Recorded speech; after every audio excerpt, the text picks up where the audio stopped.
Kamusta na po kayong muli, mga ginigiliw po naming mga taga-subaybay? Ako po si kapatid na Jerry Lapira at ito po ang programang In Search of Truth. Inaasahan po namin na ang ganitong mga programa namin sa Iglesia ni Cristo ay makatulong po sa ginagawa ninyong mga pagsusuri. Sa unang bahagi po ng ating programa ay pakinggan at panoorin po muna natin ang aming isinagawang interview sa isa naming kapatid sa Iglesia ni Cristo mula po dyan sa lokal ng General T. De Leon, dyan po sa distrito ng Camanaba. Ang tinutukoy po namin ay si kapatid na Robert Abila. Pakinggan at panoorin po natin ang nabanggit na interview.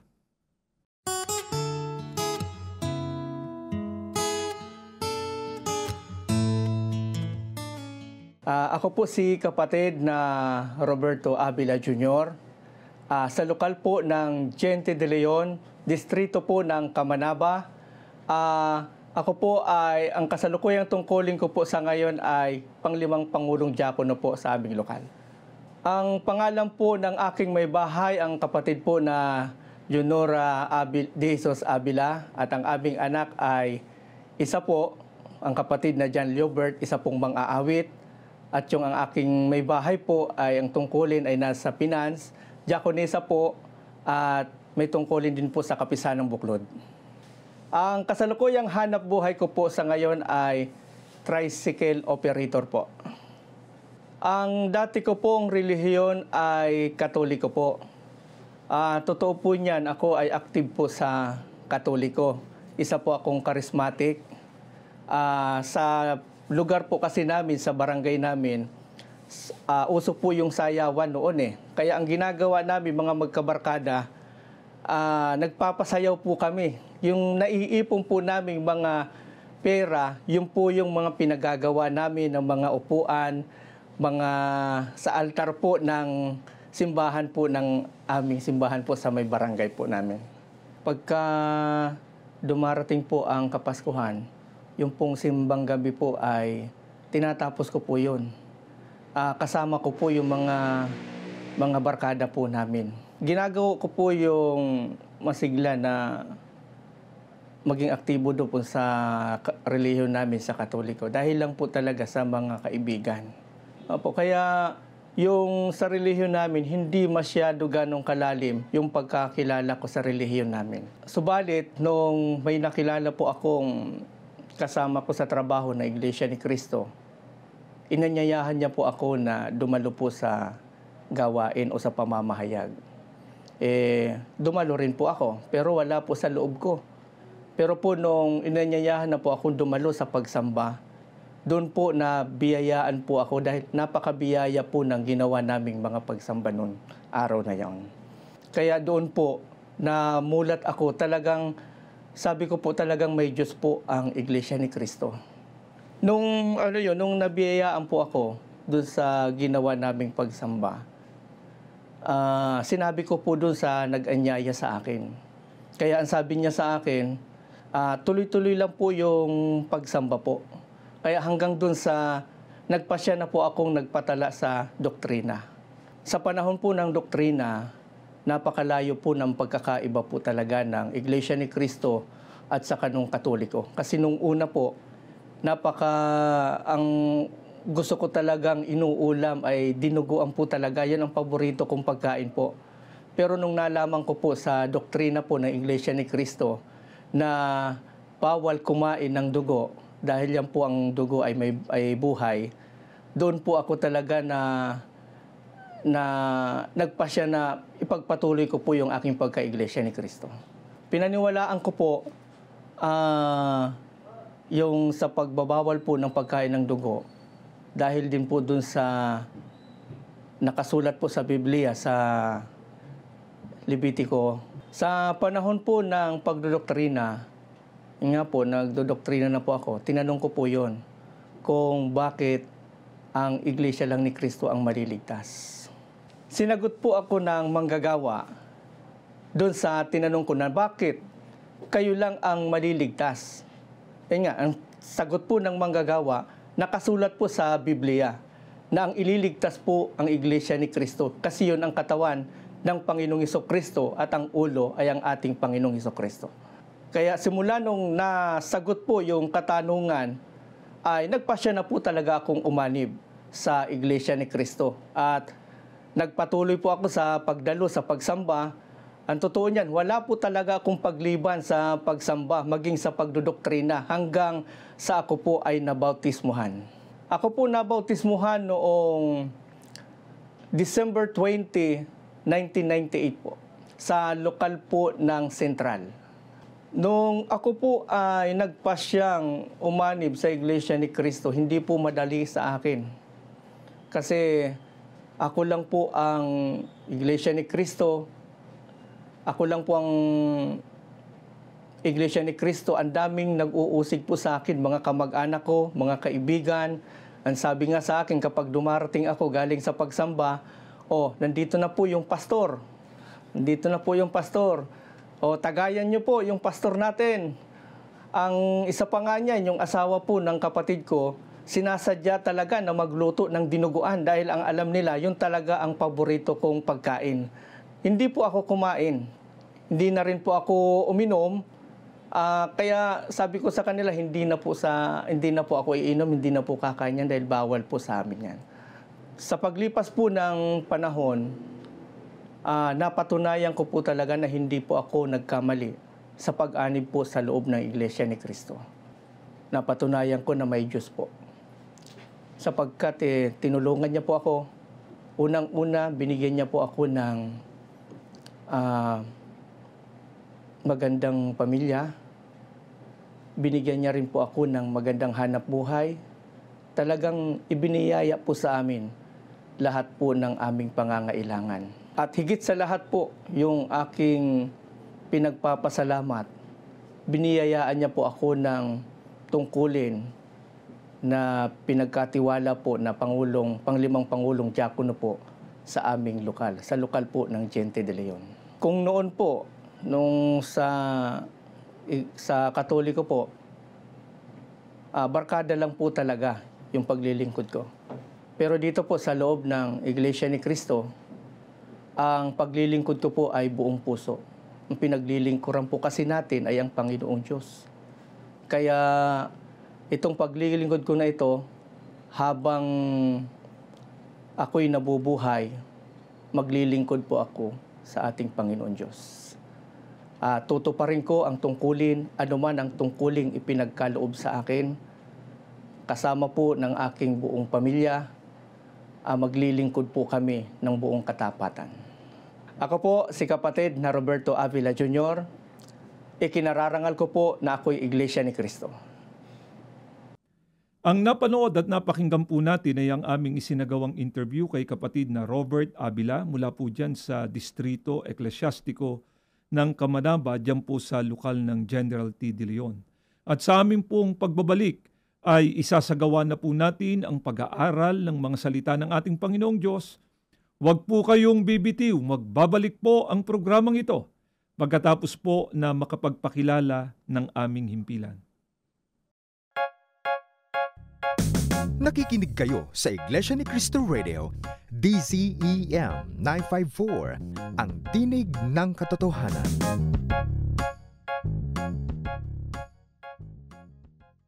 Muli pong nagbabalik ang programang ito, ang In Search of Truth. Sa pagkakataong ito ay binabati po namin ang lahat ng mga kapatid namin sa Iglesia ni Cristo na nasa iba't ibang panig ng mundo. Gayon din po yung mga nasa proseso na ng pag-anib sa Iglesia ni Cristo.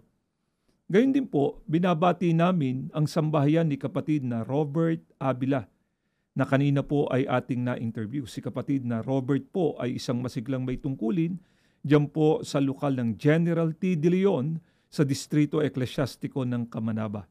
Si kapatid na Robert, gaya po ng kanyang sinabi kanina, ay dating masiglang kaanib sa Iglesia Katolika. Subalit, nabago po ang pananaw niya ukol sa reliyon nang pagbigyan niya po yung paanyaya ng aming kapatid sa Iglesia ni Cristo na makinig siya sa pangangaral ng Iglesia ni Cristo. Ang isa po sa nakatawag sa kanya ng pansin ay yung aral na nakasulat sa Biblia na itinuturo sa Iglesia ni Cristo ukol po sa pagbabawal ng ating Panginoong Diyos ng pagkain ng dugo o anumang pagkaing hinaluan ng dugo. Sabi nga ni kapatid na Robert, ito pa naman yung kanyang paboritong ulam. Subalit, nung mapakinggan niya yung aral na yun, ay ito na ang nakatawag sa kanya ng pansin para lalo pang suriin at alamin kung ano ang mga aral na itinataguyod dito sa Iglesia ni Cristo. At nang dumating po ang pagkakataon na maituro na sa kanya ang mga pangunahing aral ng Iglesia ni Cristo at ito'y lubos niyang sinampalatayanan, siya po'y tumanggap ng bautismo at naging ganap na kaanib sa Iglesia ni Cristo.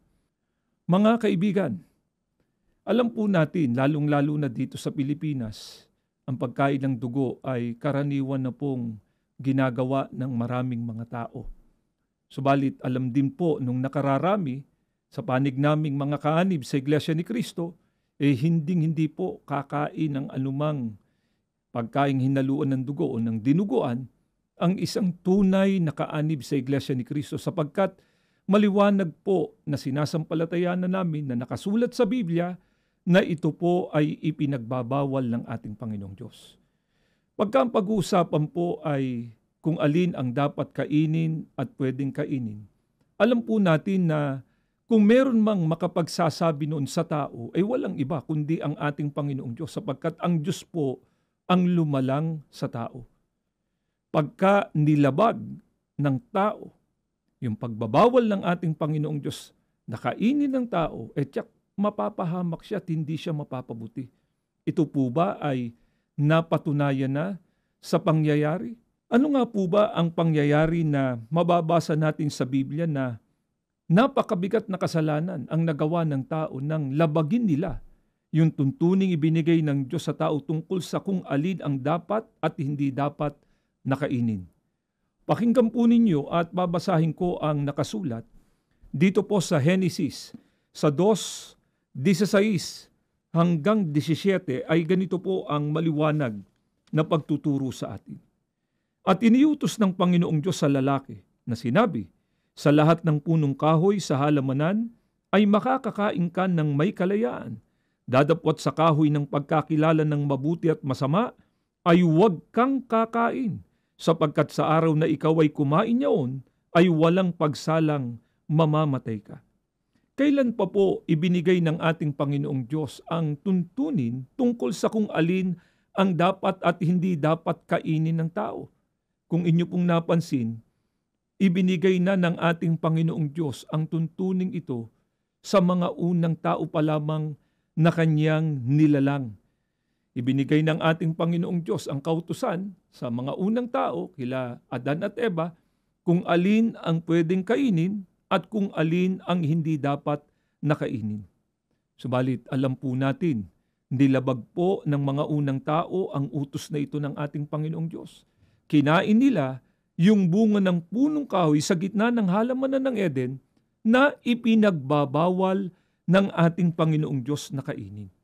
Ano po ang ibinunga ng kanilang naging paglabag na ito?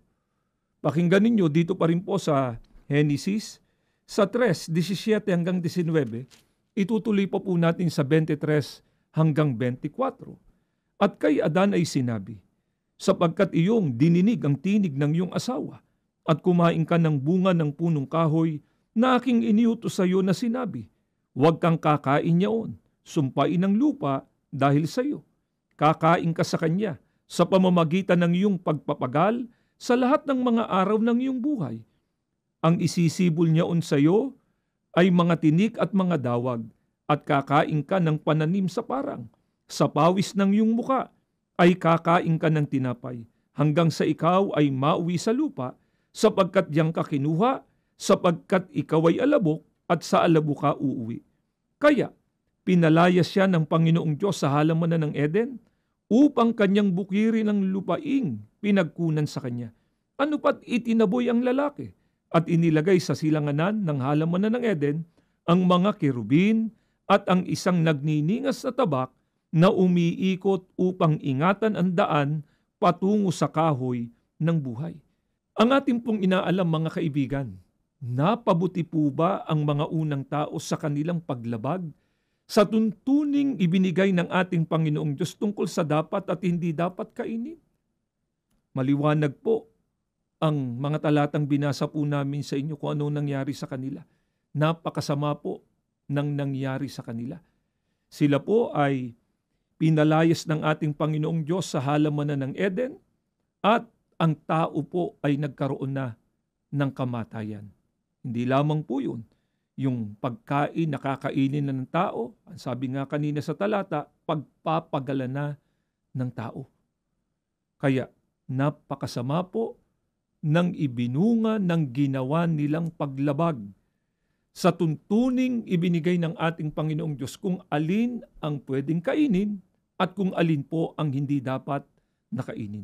Yan tanong po, sino nga po ba ang nagbabawal sa tao na kainin ang dugo? Pakinggan ninyo at Biblia pa rin po ang babasahin namin sa inyo. Dito po sa Genesis, sa 9:1 hanggang 4 ay ganito ang nakasulat. At binasbasan ng Diyos si Noe at ang kanyang mga anak, at sa kanila'y sinabi, kayo'y magpalaanakin at magpakarami, at inyong kalata ng lupa, at ang takot sa inyo at sindak sa inyo, ay mapapa sa bawat hayop sa lupa, at sa bawat ibon sa himpapawid. Lahat ng umuusad sa lupa, at lahat ng isda sa dagat, ay ibinibigay sa inyong kamay. Bawat gumagalaw na nabubuhay, ay magiging pagkain ninyo.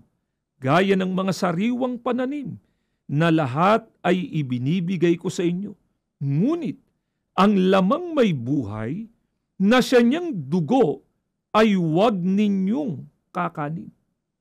Ang binasa po namin ito sa inyo, mga ginigiliw po naming mga taga-subaybay, ay tagpo po pagkatapos na maganap ang bahang gunaw. Ano po ang sinabi ng ating Panginoong Diyos kay Noe at sa kanyang sambahayan?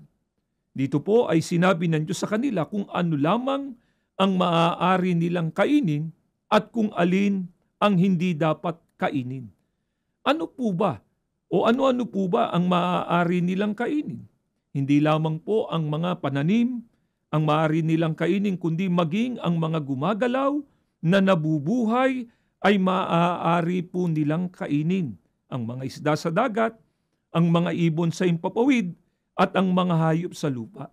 Ngunit napansin niyo po ba, ano ang mahigpit na ipinagbabawal ng ating Panginoong Diyos na kainin ng tao? Ang sabi ng Diyos, ang lamang may buhay na siyaan niyang dugo ay huwag ninyong kakanin. Sa makatwid, noon pa po ay mahigpit nang ipinagbabawal ng ating Panginoong Diyos sa tao ang pagkain ng dugo. Subalit, maaari pong sabihin ng iba, baka sa panahong Kristiyano ay naiba na ito. Hindi na ipinagbabawal ng ating Panginoong Diyos sa mga tao ang pagkain ng dugo. Alamin po natin ito. Sa panahong Kristiyano po ba, ay namamalagi ang pagbabawal ng ating Panginoong Diyos na ipinagbabawal niya sa mga tao na kainin ang dugo. Pakinggan ninyo. At ganito ang mababasa natin dito po sa aklat ng mga gawa 21:25, pakinggan ninyo ito. Tungkol naman sa mga mananampalatayang hintil, isinulat na namin sa kanila ang aming pasya. Huwag silang kakain ng anumang inihandog sa Diyos-Diyusan, ng dugo at ng hayop na binigti at huwag makikiapid. Sana napansin po ninyo ito, mga ginigiliw po naming mga taga-subaybay. Hanggang sa panahong Kristiyano ay mahigpit na ipinagbabawal ng ating Panginoong Diyos ang pagkain ng dugo. Ang katunayan, ayon po sa talata na binasa namin sa inyo, huwag-an niya silang kakain ng anumang inihandog sa Diyos-Diyusan ng dugo at ng hayop na binigti.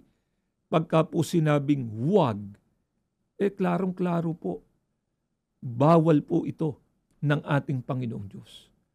Kaya kung sinusunod man ng mga kaanib sa Iglesia ni Cristo ang mga kautosang ito ng ating Panginoong Diyos, ay sapagkat nauunawaan po namin kung gaano kasama na labagin ang kautosang ito ng ating Panginoong Diyos. Ang pinakamahalaga po, laging sundin kung ano yung mga kalooban ng ating Panginoong Diyos. Ito nga po ang itinuro ni kapatid na Felix Y. Manalo ang kinikilala naming sugo ng Diyos sa mga huling araw na ito. Ang Iglesia ni Cristo, inakay niya sa pagsunod sa kung ano ang mga kalooban ng Diyos na nakasulat po dito sa Biblia. Tandaan po natin, mga ginigiliw po naming mga taga-subaybay, sino man nalalabag sa kautusan ng ating Panginoong Diyos, hindi pahahalagahan ang kanyang mga kautusan, tiyak po na mapapasama ang tao, hindi po siya mapapabuti.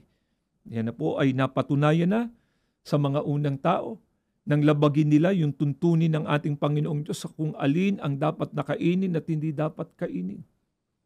Kaya nga po ang mga kaanib sa Iglesia ni Cristo na ngayon ay naglilingkod sa inyo, palibasa po, tunay na sugo ng Diyos ang nagturo at nangaral sa amin. Inakay niya po ang mga kaanib sa Iglesia ni Cristo na sumunod sa kung ano po ang mga kalooban ng ating Panginoong Diyos. Ito po ang prinsipyo na tinindigan ni kapatid na Felix Y. Manalo, ang sugo ng Diyos sa mga huling araw na ito. At hanggang ngayon, ito pa rin po ang pinaninindiganan ng aming tagapamahalang pangkalahatan, ang kapatid na Eduardo B. Manalo, na ipasunod sa lahat ng mga kaanib sa Iglesia ni Cristo. Ngayon, gaano po ba kabuti kapag ang isang tao ay natutong sumunod sa kung ano ang mga kalooban ng ating Panginoong Diyos? Pakinggan ninyo at ganito ang mababasa natin. Dito po sa unang Timoteo 2:3-4 ay ganito ang nakasulat sa saling Revised English Bible sa pagkakaliwat na po ito sa wikang Pilipino. Ang gayong panalangin ay tama at pinagtitibay ng Diyos na ating tagapagligtas, na ang kanyang kalooban ay dapat hanapin ng lahat ang kaligtasan at makarating sa pagkaalam ng katotohanan. Sana napansin po ninyo ito, mga ginigiliw po naming mga taga-subaybay, na kalooban ng Diyos na dapat nahanapin ng lahat ng tao ang kanyang ikaliligtas. Pero paano nga po ba maliligtas ang tao? Ang sabi po sa talata, dapat na makarating sa pagkaalam ng katotohanan. Ang katotohanan po, ito ang mga kalooban ng ating Panginoong Diyos. Kapag ka po nalaman ng tao kung ano yung katotohanan at ito ang kanilang sinunod sa kanilang buhay, tiyak po ang tao magtatamo po ng kaligtasan. Kaya tiyak na mapapabuti po ang mga taong nalaman nila kung ano yung kalooban ng Diyos at ito ang kanilang sinusunod sa kanilang buhay. Sa marami na din po nating mga pag-aaral, ang isa po sa mga kalooban ng ating Panginoong Diyos na dapat na masunod ng tao ay ang sinabi ng ating Panginoong Sukristo na dapat gawin ng tao kung paano siya maliligtas. Sa 1 Gs 9, sinabi doon ng ating Panginoong Sukristo, siya yung pintuan, ang sinumang tao na pumasok sa Kanya sa pamamagitan ng pagpasok o mapaloob sa kawan, tiniyak ng ating Panginoong Sukristo ang kanilang kaligtasan. Ang kawan ay walang iba kundi ang Iglesia ni Cristo. Kaya nga po, ang pagpasok sa loob ng Iglesia ni Cristo, ito po ay kalooban ng ating Panginoong Diyos. At kapag ang tao po ay nasa loob na ng tunay na Iglesia ni Cristo, inaakay po ang mga tao na sumunod sa kung ano ang mga kalooban ng ating Panginoong Diyos. Ang isa na nga po dito, yung pagbabawal ng ating Panginoong Diyos ng pagkain ng dugo. Mga mahal po naming mga taga-subaybay, ito po ang lubos na naunawaan ni kapatid na Robert Avila kung gaano kahalaga ang pagsunod sa kung ano ang mga kalooban ng ating Panginoong Diyos. Kaya natitiyak niya na sa kanyang ginagawang mga paglilingkod sa ating Panginoong Diyos dito sa loob ng Iglesia ni Cristo, habang ginagawa niya at sinusunod niya kung ano ang kalooban ng Diyos, ito ang maghahatid sa kanya sa katiyakan ng pagtatamo ng kaligtasan na ipinangako ng ating Panginoong Diyos. Kaya si kapatid na Robert Avila po ay mayroong paanyaya sa mga nakikinig at sumusubaybay ngayon na hindi pa kaanib sa Iglesia ni Cristo. Pakinggan at panoorin po natin ito.